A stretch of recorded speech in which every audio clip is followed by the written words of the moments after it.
Pak Fatih katanya kalau naik mimbar harus lucu, Pak. Nah, Pak Fatih lucu nggak nih kalau di mimbar, Pak? Ya tergantung jemaatnya dong yang menilai saya, kan saya nggak tahu. Tapi saya berusaha untuk jadi lebih komunikatif, maksudnya bukan sekedar lucu, kan bukan pelawak. Tapi artinya begitu naik mimbar, bagi saya kita harus sedikit gila. Oh, gila gimana, Pak? Ya, gila artinya bahwa kita harus punya keberanian. Kadang-kadang kan karena orang merasa diri harus jadi pendeta, penampilannya Jaim harus gitu ya. jaim, jadi kan gitu. Efeknya malah dia nggak bisa bicara lebih bebas. Padahal ketika kita bicara sebagai pengkhotbah, kita harus memberitakan firman Tuhan. Sebetulnya bukan kita lagi yang hadir di situ, tapi Tuhan, sehingga kita memberikan kebebasan bagi Roh Kudus untuk bekerja, kan begitu.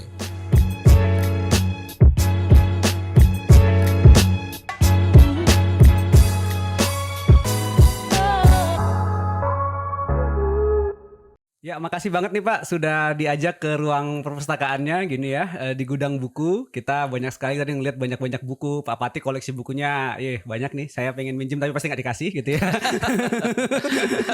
Gitu. Kita lagi ngobrolin nih Pak satu yang mungkin Bapak pasti sering lah ya. Bapak udah berapa tahun Pak jadi pendeta Pak? Sudah 35 tahun. 35 gitu ya. Lama ya? Lama Pak. Sebelumnya jadi ada masa persiapan juga kan. Berarti udah sangat khatam lah nih soal khotbah ya Pak ya. Atau gimana Pak? Ya, lumayan lah. Tapi kan harus terus belajar. Iya. Kalau menurut saya sih Pak, katanya Pak Fatih emang cukup inspiratif kalau di mimbar Pak gitu. Nah, terima kasih. Bisa kasih tips-tips nggak Pak? Kasih dong tips ke ini. Saya sih nggak mau khotbah. Tapi kalau ada pendeta muda atau orang-orang yang suka sharing firman Tuhan, kira-kira tipsnya kalau berkhotbah itu apa sih Pak yang penting kalau menurut Pak Fatih nih? Ya kalau saya sih simpel aja ya. Dulu saya juga orang yang penakut, yang tidak berani tampil. Saya orang yang minder. Wah, tampang sesangar. Tetapi akhirnya tiba pada satu situasi ketika saya membaca sebuah artikel yang mengatakan kalau kita jadi seniman mesti agak gila dikit. Lalu kemudian saya berpikir, kalau jadi pendeta mesti rada gila dikit ya. Artinya kalau memang kita tahu, saya interpretasikannya begini. Kalau kita tahu bahwa kita lakukan sesuatu itu bukan untuk kita, tapi untuk Tuhan, ya mesti rada gila dikit. Kita harus istilahnya mengosongkan diri, kira-kira gitu. Ya. Jadi rada gila dikit lah pakai bahasanya, bahasa senimannya gitu. Jadi membiarkan kita jadi inspirasi dengan cara ini ya Pak ya. Betul. Meninggalkan diri juga gitu. Waduh. Kalau sehari-hari biasanya kalau nyiapin khotbah gimana Pak? Pasti seminggu kadang-kadang diundang di mana-mana aja Pak ya, sering lah gitu. Ya kalau saya kan sebetulnya belakangan ini lebih banyak ceramah ya, seminar daripada khotbah karena ya saya merasa panggilan saya lebih banyak di situ dan lebih tertantang lah ya untuk seminar karena ada pertanyaan-pertanyaan. Tetapi kalau khotbah ini memang ketika kita mau berkhotbah bagi saya adalah kita pertama-tama kita akan memberitakan firman Tuhan ya. Dan di situ kita memberitakan kemahakuasaan dan kemahakasihan Tuhan di tengah-tengah manusia yang rapuh sebetulnya. Di tengah-tengah dunia yang rapuh, yang vulnerable. Itu aja yang mesti diberitakan. Oleh karena itu sebetulnya di tengah-tengah manusia yang rapuh, yang vulnerable, yang penuh dengan persoalan masalah, bagaimana kemahakuasaan dan kemahakasihan Tuhan itu bekerja di tengah-tengah situasi seperti itu. Oke, jadi kalau Bapak selama ini kalau diundang khotbah itu Pak, biasanya persiapannya apa aja tuh Pak? Biasanya pasti berdoa dulu lah ya gitu. Pasti berdoa dong ya. Apalagi dalam tradisi yang saya pahami ya, reform kan gitu ya. Itu kan khotbah itu yang paling utama. Ya, khotbah paling utama. Jadi ketika kita berkhotbah sebetulnya pertama kita ingin sekali lagi mengutamakan Tuhan. Ya. Yang kedua pada satu sisi kita melawan semua bentuk dominasi dan hegemoni. Maupun bentuk yang kita lawan adalah semua bentuk ilusi dan mimpi-mimpi manusia yang kita lawan. Oleh karena itu memang ketika kita berkhotbah itu kita memang harus betul-betul menguasai persoalan, menguasai masalah. Kita nggak sekedar membaca Alkitab lalu kemudian mengatakan apa saja yang ada di Alkitab. Padahal konteksnya sudah jauh berbeda. Jadi kalau Karl Barth mengatakan you harus Alkitab di tangan kanan dan newspaper ya koran itu di tangan kiri ya. Iya. Jadi kalau sekarang yang mungkin Alkitab di tangan kanan dan HP di tangan kiri ya. Iya. Artinya bahwa kita harus tahu berita-berita dunia ini, kita harus menggumulinya. Tuhan mau apa di tengah-tengah persoalan dunia ini? Biar nyambung gitu Pak ya, biar ada yang ini. Bukan cuma biar nyambung, tapi biar kita tahu sebetulnya di tengah-tengah situasi ini Tuhan bicara apa. Oke. Di iya. tengah-tengah penindasan Tuhan bicara apa, di tengah-tengah kesesakan Tuhan bicara apa, di tengah-tengah ketidakadilan Tuhan ngomong apa, di tengah-tengah penyimpangan apa yang Tuhan lakukan dan tegur. Kira-kira begitu. Wah, gitu.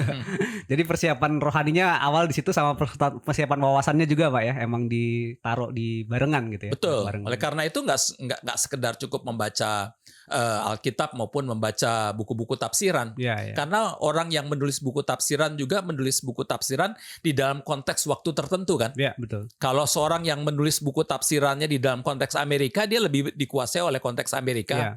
Penulis yang menulis buku tafsiran di dalam konteks Eropa, dia akan lebih dikuasai konteks Eropa. Dan kita itu kan harus mencoba untuk memahami di dalam konteks kita Indonesia.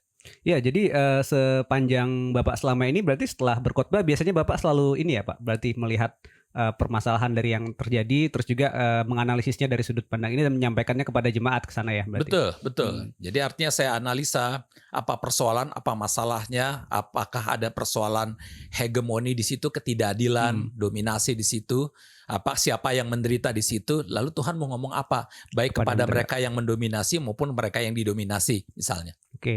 Wah, kayaknya seru nih Pak. Tapi kebanyakan gini Pak, ada satu cerita katanya gini Pak. Ada anak lihat bapaknya lagi mempersiapkan khotbah gitu kan. Terus dia berdoa dulu gitu kan. Terus ditanya, "Kenapa Bapak harus berdoa dulu?" gitu kan. Wah, supaya Tuhan yang menolong. Tapi kok kayaknya Tuhan nggak menolong, khotbah Bapak bikin ngantuk gitu.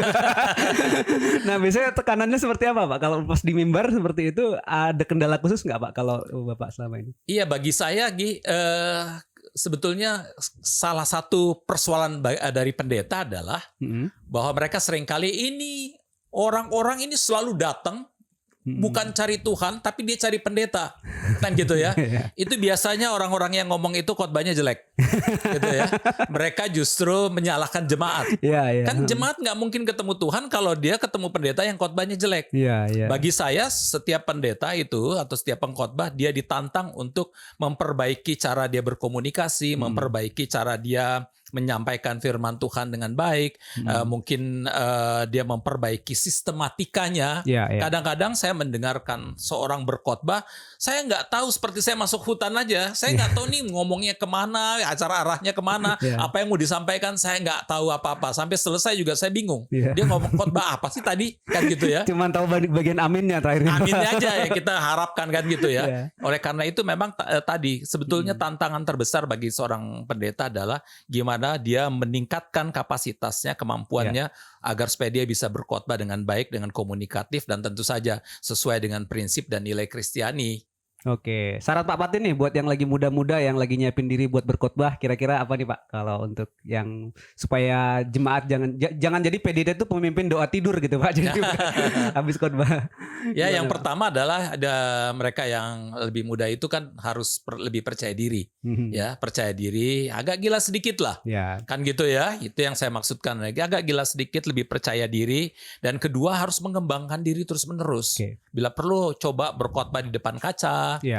Bila perlu begitu berkhotbah suruh istri atau anaknya atau suaminya untuk menilai, coba kritik khotbahku dan sebagainya. Itu kan cara yang baik untuk bisa meningkatkan kapasitas supaya jemaat mendapatkan berkat.